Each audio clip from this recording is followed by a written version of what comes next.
is in the air. We're underway. Give Chase Elliott around the outside. He'll go to the lead. Clear, take it, take it, take it. Oh, yeah. What a weekend. His second win of 2022. You know how to play guitar? Let's go, baby. Good stuff, boys.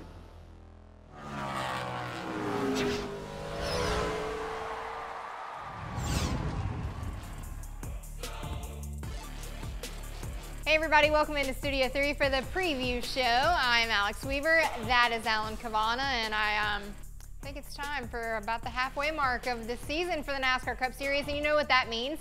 NBC is back on the call. That's where your coverage will be for Nashville Superspeedway. Nashville, the music city, the trophy that delivers a guitar to your hands. You play guitar? Yeah, we'll play guitar. We're like in a band.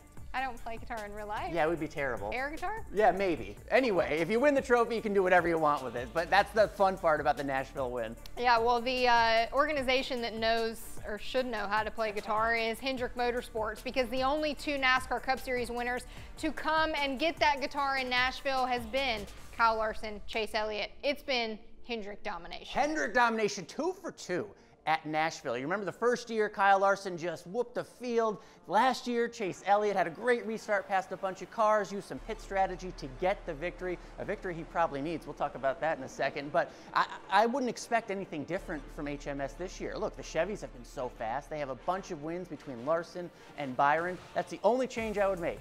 Hendrick driver, just a different one. Willie B wins this weekend. It's that type of race. He's got the wins, he's got the speed, he's got the good team and crew chief. Why not Willie B? Put it on him. All right, well, I don't think the 9 fans will be too pleased with that winner, even though it is coming from the same organization. But if you are a Chase Elliott fan, you know that you probably are in a must-win situation for your driver to make the playoffs. So can the number 9 pull it off and get another win at Nashville? Look, absolutely. We just have to look back to last year. There's been one race there with the next-gen car, and Chase Elliott won the thing. He needs that win. Does he need it to make the playoffs? 84 points out, 10 races. That's 8.4 points per race that he has to make up on the elimination line. Can the 9 team do it? Alan, that's a lot of points. But it's Chase Elliott. That's a lot of points. Oh, yeah, he can do it. I don't want to rely on that. If I'm Chase Elliott, he'd tell you the same thing. Don't want to rely on it. Just get the win. And we saw him do it last year. Again, he didn't dominate the race, but he still got the win. That's what counts. I just need to see some more speed, though, out of the 9. We talked about how good Hendrick's been this year.